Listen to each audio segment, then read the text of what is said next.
Bengal school service commission দ্বারা আয়োজিত group C বা ক্লার্ক এক্সামের ক্ষেত্রে রিটেন এক্সাম হয়ে যাওয়ার পর ইন্টারভিউ এবং টাইপ টেস্ট রয়েছে।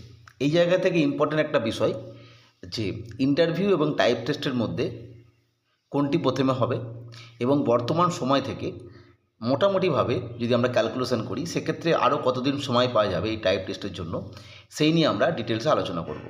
তাই প্রত্যেককে প্রথমেই আমাদের এডুকেশন চ্যানেল শতভিসা এডুকেশনে ওয়েলকাম জানাচ্ছি এবং রিকোয়েস্ট করে রাখছি এই ধরনের আপডেট যদি তোমাদের প্রয়োজন হয় তাহলে অবশ্যই চ্যানেলটিকে সাবস্ক্রাইব করে রাখতে পারো। আর যাদের এই বিষয়ে যথেষ্ট জ্ঞান আছে তারা ভিডিওটি ইগনোর করতে পারো। এরপরে আমরা মূল যে বিষয়টা বলতে চাইছি সেটা দেখব। আমরা যদি West Bengal school service commission দ্বারা আয়োজিত গ্রুপ সি পরীক্ষার যে গেজেট নোটিফিকেশান, যেটা WBSSC বহু পূর্বেই প্রকাশ করেছিল, এবং সে গেজেট নোটিফিকেশানটা ভালো করে লক্ষ্য করি তাহলে দেখব সেখানে উল্লেখ করা আছে প্রিলিমিনারি মেরিট স্কোর, যেটা অর্থাৎ রিটেনের যে পরীক্ষা হয়ে গেছে, এক্সপিরিয়েন্সের যে নম্বর আছে এবং অ্যাকাডেমিকের যে নম্বর আছে, তিনটে নাম্বার পরপর যোগ করে আউট অফ 75 কে কত পাচ্ছে তার উপরে যে স্কোরটা তৈরি হলো এবং সেখানে সেই কাট অফ অনুযায়ী যারা আসতে পারলো তাদেরকে কম্পিউটার টাইপ টেস্ট আর টাইপিং টেস্ট এবং ইন্টারভিউর জন্য ডাকা হবে। বিষয়টা হচ্ছে কোথায় হবে, কীভাবে হবে, সেটা আমরা আগে আলোচনা করেছিলাম।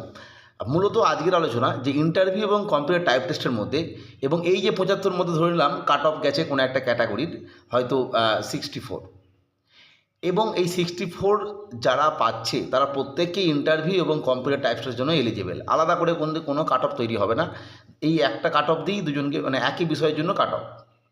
প্রসঙ্গত বলে রাখা ভালো, ইন্টারভিউয়ের ক্ষেত্রে কিন্তু অ্যাপিয়ারেন্স ম্যান্ডেটরি, অর্থাৎ ইন্টারভিউ কিন্তু আপনাকে দিতেই হবে। অর্থাৎ ইন্টারভিউ বোর্ডে যারা যাবেন না, অ্যাপিয়ার করবেন না, তারা কিন্তু পরবর্তী ক্ষেত্রে কম্পিউটার টাইপ টেস্টের জন্য এলিজিবল হবে না, নট এলিজিবল হয়ে যাবে। অর্থাৎ এখান থেকে আমরা সহজ বিষয়ে বুঝে গেলাম যে প্রিলিমস যে মেরিট স্কোর তৈরি হবে 75 মধ্যে, সেখানে যাদেরকে ডাকা হবে তাদের প্রথমে ইন্টারভিউ হবে এবং তারপরে টাইপ টেস্ট হবে। এখানে কিন্তু কোনোরূপ মানে ইন্টারভিউর পরে আবার স্কোর তৈরি হবে দিয়ে কম্পিউটার টাইপ টেস্ট হবে তা নয়, মানে ইন্টারভিউ এবং কম্পিউটার টাইপ টেস্টের জন্যই ডাকা হবে, কিন্তু প্রথমে ইন্টারভিউ হবে। যারা ইন্টারভিউয়ে যাবেন না বা ইন্টারভিউ দেবেন না তারা আর কম্পিউটার টাইপ টেস্ট দিতে পারবেন না, এটা গেল বিষয়। যারা দেবেন ইন্টারভিউ তারা প্রত্যেকেই কম্পিউটার টাইপ টেস্ট দিতে পারবেন, অর্থাৎ ইন্টারভিউ হয়ে যাওয়ার পরই কম্পিউটার টাইপ টেস্ট হবে।